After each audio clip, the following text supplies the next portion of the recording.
Hello guys and welcome to our lesson 2 in mobile application development. This video we will going to talk about the mobile app design. So without further ado, these are the topics that it included in this video. First, we will going to talk about the key factors that affect mobile application development. Ano-ano ba yung mga factors sa paggawa na or pag-develop ng isang effective or isang magandang mobile application. And then second one, we will going to discuss or show to you the different mobile application development tools or yung mga ginagamit natin para makapag-develop tayo ng isang mobile application. From programming languages na ginagamit natin for a particular type of mobile application development to IDE or yung mga integrated development environment or yung editor na ginagamit natin for a specific type of mobile application na i-adapt natin or gagamitin natin. So, unahin muna natin si key factors that affect mobile application development. So, number one, your app must be a user-friendly apps. So, pag sinabi nating user-friendly apps, it should be nice and has a clean UI or user interface and not look cluttered or disordered. Yun ang ibig sabihin natin sa user-friendly. So, paano ba natin na-achieve ang isang user-friendly app? Okay. So, first and foremost, you must understand your user. So, importante na naintindihan natin kung sino-sino ba yung mga gagamit ng application na ginagawa natin or ano ba yung target market natin for a particular application. Kasi sa kanila magkakaroon ng malaking impact yung ginagawa natin na mobile application. And tandaan natin, kaya tayo gumagawa ng application, ng mobile application, we want to sell it. We want to make profit out of it. And then, syempre, nandun na din yung part na gusto natin makatulong dun sa targeted user natin, dun sa mga kanilang pangangailangan. So, you must understand your user. Dun kasi magsisimula yung paggawa natin ng isang user-friendly apps. Number 2 is make it super easy. Ayan. So, nakalagay dito super easy. Kasi, hindi natin alam kung tech-savvy ba yung isang user natin or yung mga majority of our user. So, mas maganda na gawin lang nating madaling maintindihan yung ating ginagawang application. Number 3 is design user touchpoints. Alam natin na we have a variety of sizes pagdating sa mobile or sa mga smartphones. So, we have tablet, we have smartphone, and then smartphones, merong mga maliliit na smartphones, merong mga malalaki ngayon na smartphones. So, importante na ma-design natin yung user touchpoints. Ano ba yung user touchpoints? Ito yung mga buttons, ito yung mga kung saan nag-i-interact si user, yung mga pinipindot niya, yung mga pinipili niya dun sa application. It should be responsive or it should be functional, and then kailangan napipindot siya, Kumbaga madali siyang mapindot, hindi yung ang liit-liit ng button na ginagawa mo or ang liit-liit ng submit na button na ginawa mo. May hirapan yung user mo na i-click yun. Pwedeng magkaroon ng malfunctions or in some cases, kunyari, okay, tapos cancel, diba? So, sobrang liit nung buttons na ginawa mo, yung user touchpoints, pag kinlik niya yung okay, kadikit niya na yung cancel. So, pwedeng makancel yung, for example, nag-fill up ng form yung inyong user. So, you must design the user touchpoints. So, hindi naman kailangan na sobrang laki ng mga buttons na ginagamit natin dito. Yung tama lang dun sa may size noong tina-target natin na mobile. Next is avoid redirect. Okay, so mas maganda straight to the point yung ginagawa natin na application. And wala tayo nung i-avoid natin yung kapag nag-click tayo na ganito, mapupunta siya sa another page, tapos mapupunta na naman sa another page, and so on and so forth. So mas maganda na clean and slick lang yung ating ginagawang mobile application. And lastly, ito importante to, no? Listen to users. Importante na magkaroon kayo ng support or ng feedback with regards to your users. Kasi dito nyo malalaman kung ano ba yung mga errors ninyo or ano ba yung mga lapses na meron doon sa applications ninyo that you can improve it later naman. So, importante na pinakikinggan natin kung ano ba yung mga sinasabi or ano ba yung mga nasa sa loob or mga napapansin ng mga users natin. So next is you should focus on a core feature. So ano ba ibig sabihin nito? User prefer not to use complex apps. So don't focus on developing multiple features at all same time. So I have here, for example, different types of application. As you can notice, the first picture is a screenshot of a Facebook timeline. Okay, so the second one, we have Instagram, then we have Google Drive, and lastly, we have Netflix. So in here, nakikita nyo dyan, since ang pinag-uusapan natin dito is focus on the core features. So, alam natin na maraming features ang Facebook, ang lahat ng applications na mga pictures, yung mga applications na nakikita nyo na yan. But, kung papapansin niyo when it comes na sa pag-open nyo ng application, so, pag-redirect nyo dun sa may application, ang unang bubungad sa inyo is eto, more likely.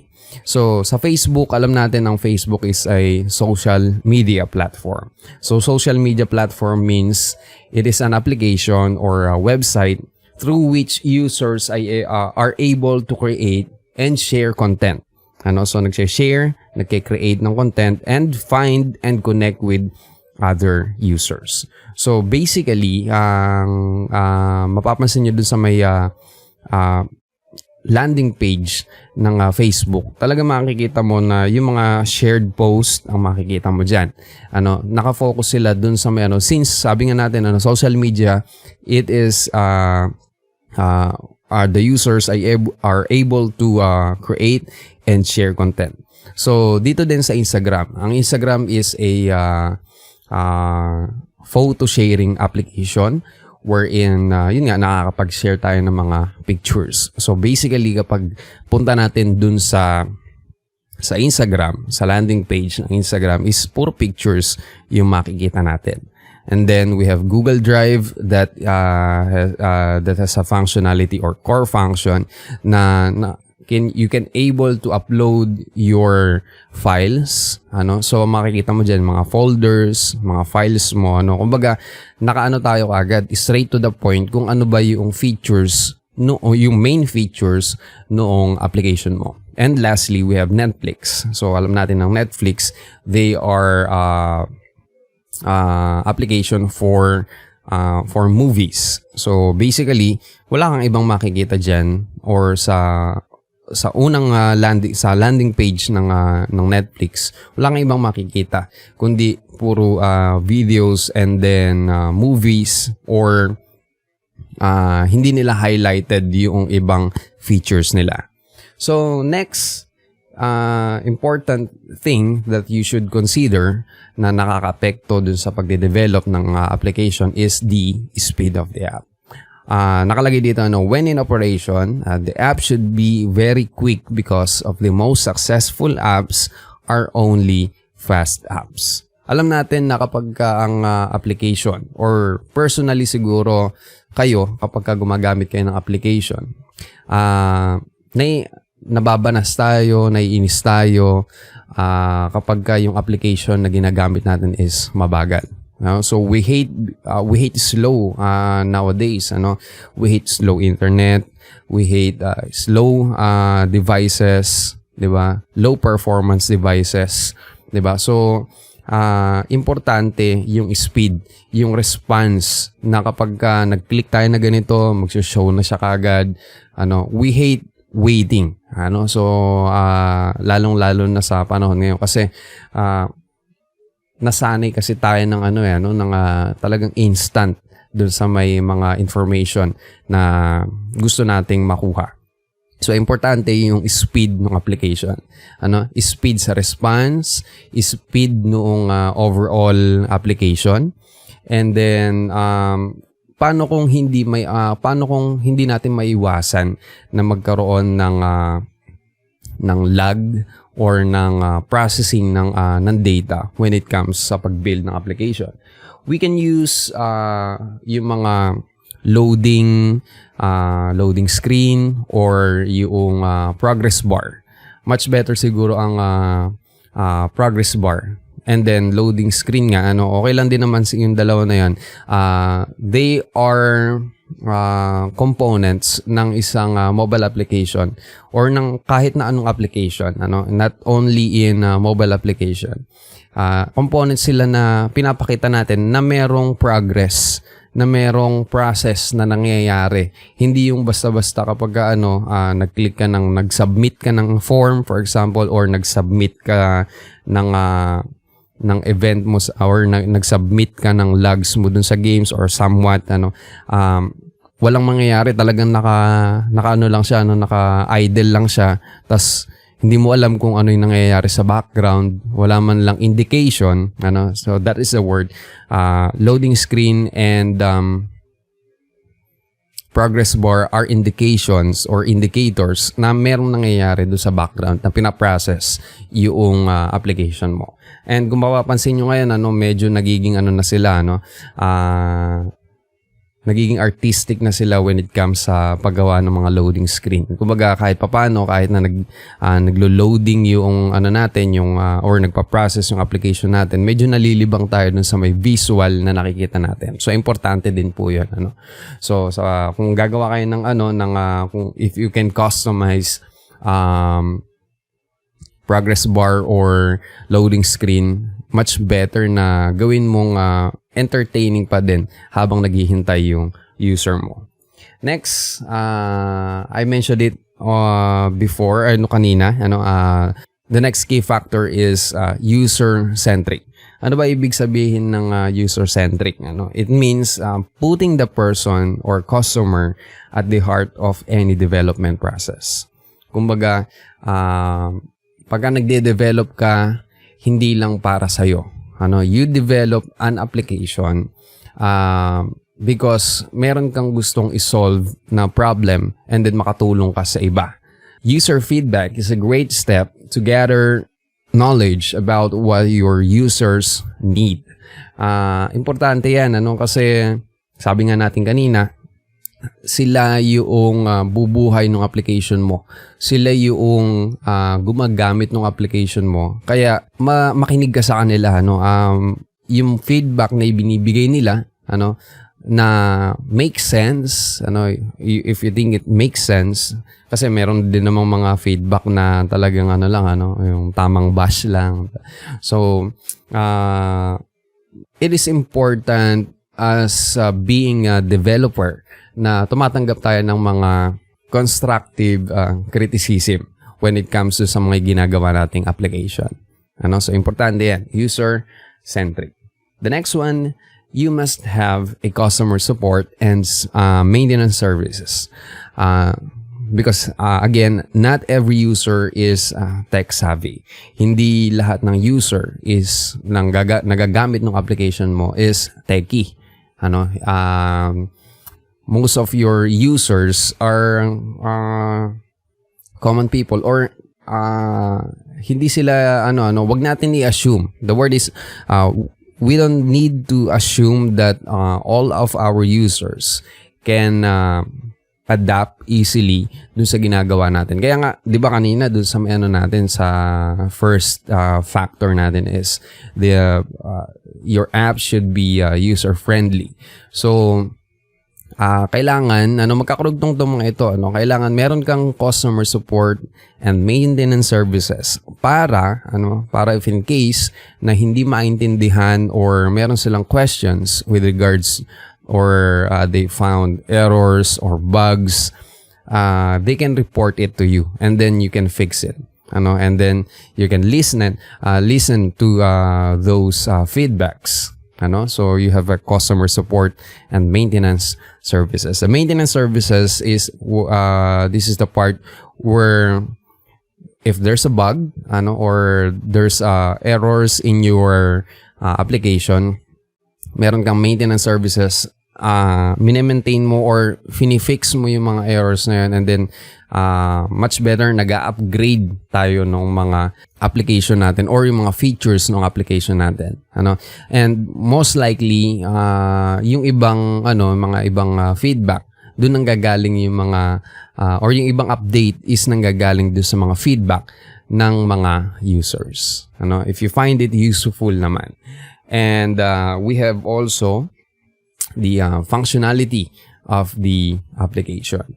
So this is the most important features as the backbone of the app. The application and all of its features must work correctly. So let's say for example like this calculator. So we know that every symbol in it, every numbers represent something. So when we click minus, alam natin na magsusubtract yung function na gagawin natin. So tamang dumadaan sa mga quality assurance or sa mga testing yung mga ginagawa nating application. Pero kung minsan kasi talaga merong mga lumulusot, may mga lumulusot na minsan hindi napansin, especially if you're full stack developer, wherein meaning you develop back end, front end, the mobile view or the mobile version of it, from Android to iOS to Windows phone, or Windows operating system rather. Ayan. So, kailangan yung functionality ng mga buttons, functionality ng application natin, kapag kinlik ba natin tong, for example, sa image, di ba?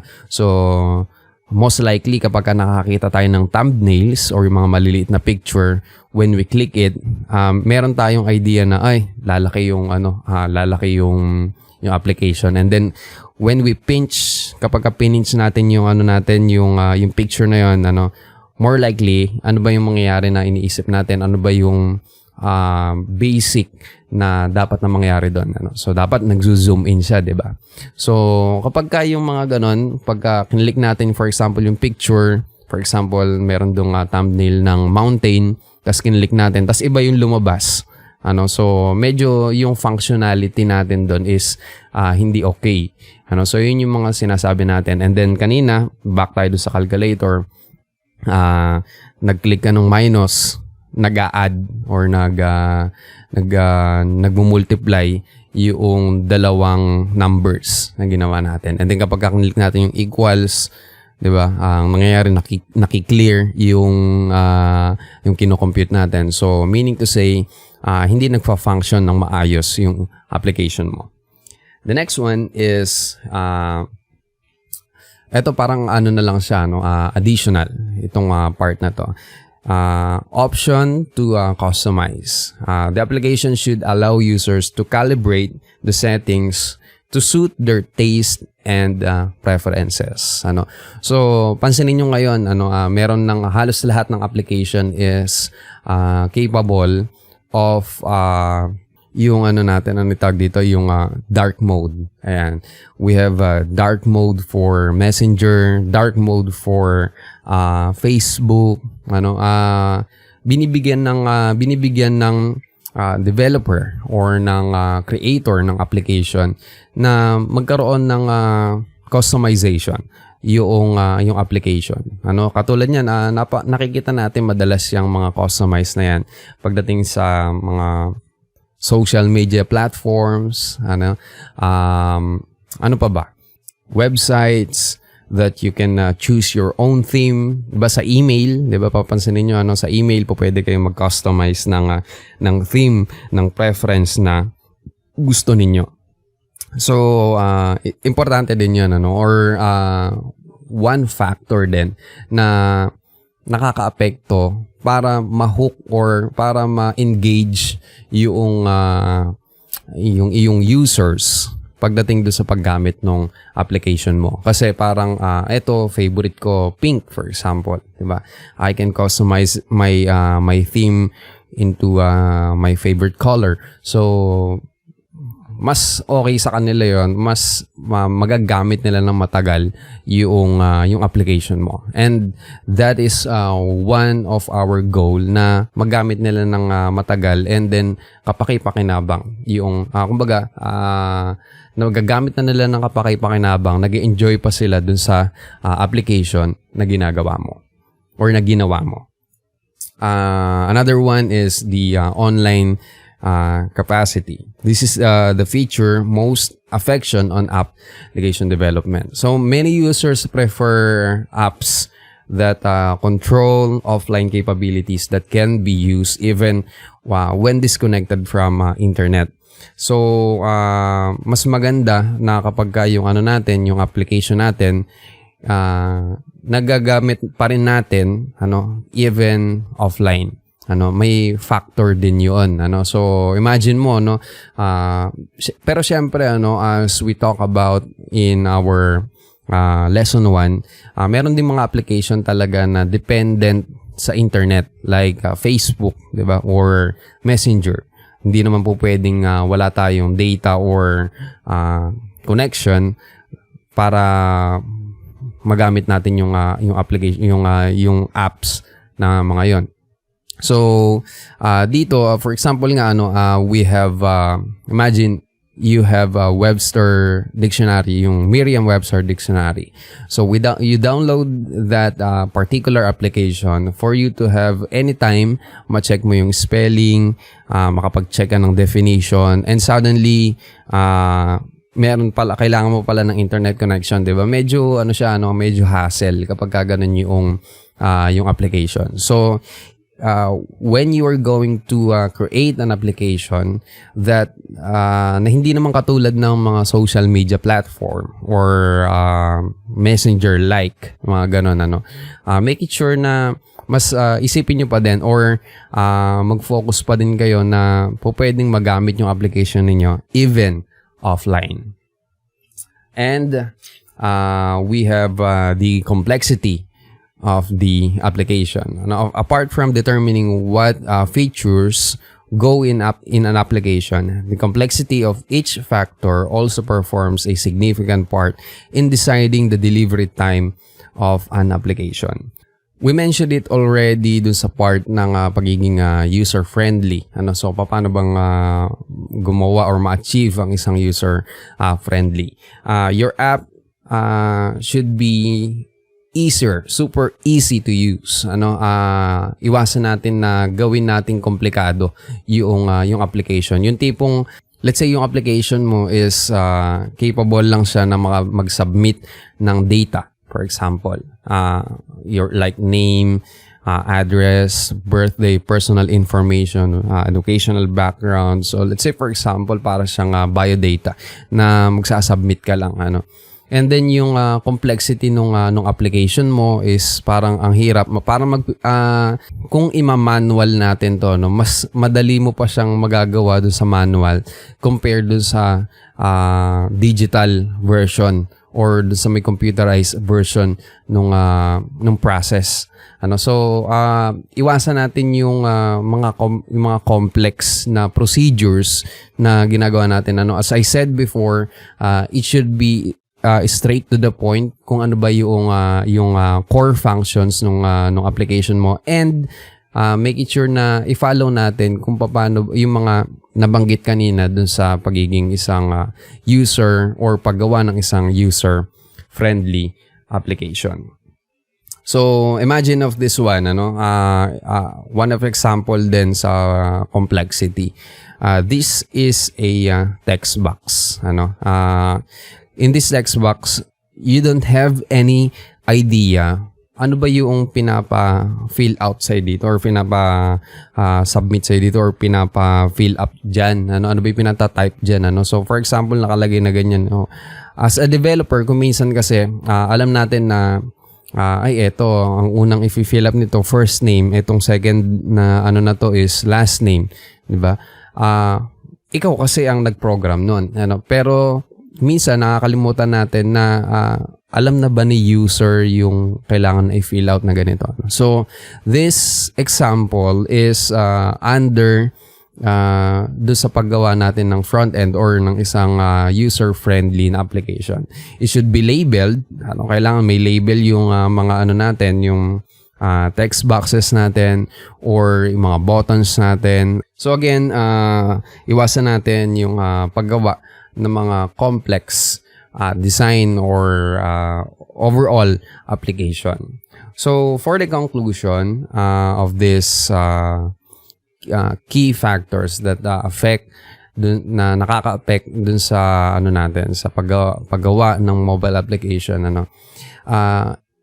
it rests in the hands of the application developers. So kumbaga nasa sa inyo pa din yan, kung paano nyo gagawing friendly user, aesthetically pleasant yung application po ninyo. Mas maganda pa din na whenever that you are going to develop an application, I suggest na magtingin kayo ng ibang application, mga successful application or not even successful. Magtingin kayo sa internet, mag-base kayo ng mga idea with regards dun sa paano ba nila ina-apply yung for example yung touch points, yung pagiging responsive ng application, yung hindi complex na design, yung paglalagay ng customization ng users when regards to using the app. So mas maganda pa din na mag-base tayo, of course whenever that you are novice pagdating sa pagde-develop ng isang mobile application. Now, let's proceed to the next topic, which is the mobile application development tools or yung mga ginagamit natin na programming languages or actually the mobile application development tools is the IDE or yung mga ginagamit natin na software pagdating dito sa pagde-develop ng mobile application. So, isasama na din natin, of course, since pag-uusapan na natin yung IDE, sabihin na din natin or pakita na din natin yung mga ginagamit natin programming languages when it comes to developing this app. So actually this is quite a review dahil nabanggit na natin to dun sa may first lesson natin. So start tayo with native mobile application, particularly sa Android. The programming languages na ginagamit natin for this one is Java or Kotlin. Ayan. So, yun yung mga yun yung mga programming languages na ginagamit natin pagdating sa pagde-develop ng native mobile application or native Android mobile application. Yung IDE or yung editor, actually ang IDE, ito yung editor, ito yung software na ginagamit natin para mag-develop ng mga ito. So dito natin isinusulat or dito tayo nagta-type ng mga Java programming languages natin and then yung Kotlin. Dito natin ina-apply. Okay, so the main IDE na ginagamit natin for native mobile apps is Android Studio or sa Android Android Studio. Pero there are alternatives pagdating dito sa natin sa pagde-develop, but the best na pwede nating gamitin that are available to market is the Android Studio. The next one is the native mobile application, particularly iOS sa mga iPhone. Ang ginagamit natin is Objective-C or pwedeng Objective-C or yung Swift. Yan, dalawa yung ginagamit natin or dalawin po pwede natin gamitin na programming language. So, for the IDE, ang ginagamit natin is Xcode. So, let's proceed to web-based mobile applications. So, in front end or yung design part or yung user interface, para makagawa tayo ng user interface, ang ginagamit natin dyan is just pure HTML, CSS, JavaScript, or you can use framework. And so we have framework for CSS, we have framework for JavaScript, right? Like React.js, Angular, Vue, we have Bootstrap, so we have so many more na po pwede natin gamitin sa pagde-design ng user interface. So we can use even pure HTML or yung native HTML lang, CSS3, and po pwede natin gamitin yung mga yan sa front end when it comes sa web-based mobile application. And web-based mobile application, again, this is we can say that this is a cross-platform, since all you have to do to open the application is to use a browser. As long as you have a browser in your application, goods na tayo dito, gagana yung app na ginagawa mo. And for the back end, when it comes ang back end naman, and then we have a database management system. When it comes na pag may ginagamit ka na ditong database or database integration ka na, nakakapag-save ka dun sa may mo sa application mo, you can use PHP and MySQL. Actually, there are a lot of back-end na po pwede nyong gamitin, but for in our college in CACT, basically ito yung mga itinuturo sa natin, sa college natin. We have PHP and then MySQL. So, meron din naman natatakal din naman yung Python. But sa kasi sa specialization kasi ng web application programming is PHP and MySQL yung primarily language and database management system na tinuturo, tinatakal. And for the IDE, pwede kayong gumamit from Notepad++, you can use Sublime Text 3, so but nilagay ko dito, you can use Visual Studio, again, you can use Visual Studio, Notepad++, Sublime Text 3, and or you can even use Notepad if you like, kung talagang gusto mo ng very very hard coding, and kasi wala man lang siyang wala siyang IntelliSense, yung automatic na lumalabas yung mga prediction kung ano yung mga code, wala siyang ganon, wala siyang color coding, kung wala siyang auto indent, and some features na makikita mo sa ibang IDE. Kaya tayo gumagamit ng IDE, the different types of IDE. It is because of the capability na madali na lang tayo makakapag-develop. So, next and lastly, we have the hybrid mobile application. Okay, so medyo natin to, puputulin natin dito sa hybrid mobile application because I just want to have a separate discussion kung ano ba si Ionic. So Ionic, ito yung gagamitin natin to develop a hybrid mobile application for cross-platform operating system. Meron tayo ibang po pwedeng gamitin pagdating dito sa hybrid mobile application like React Native, Xamarin, Appcelerator, Adobe PhoneGap, Corona SDK, Qt, and many more. Napakadami natin po pwedeng gamitin for hybrid mobile application. But we will going to focus on Ionic. So again, we will going to on the next lesson, I'm going to show to you or discuss to you what is Ionic, and probably I will going to show you on how to set up your development tools, your environment para makapag-start na tayo ng pagde-develop natin ng hybrid mobile application. So that is the end of this lesson 2, the mobile application design.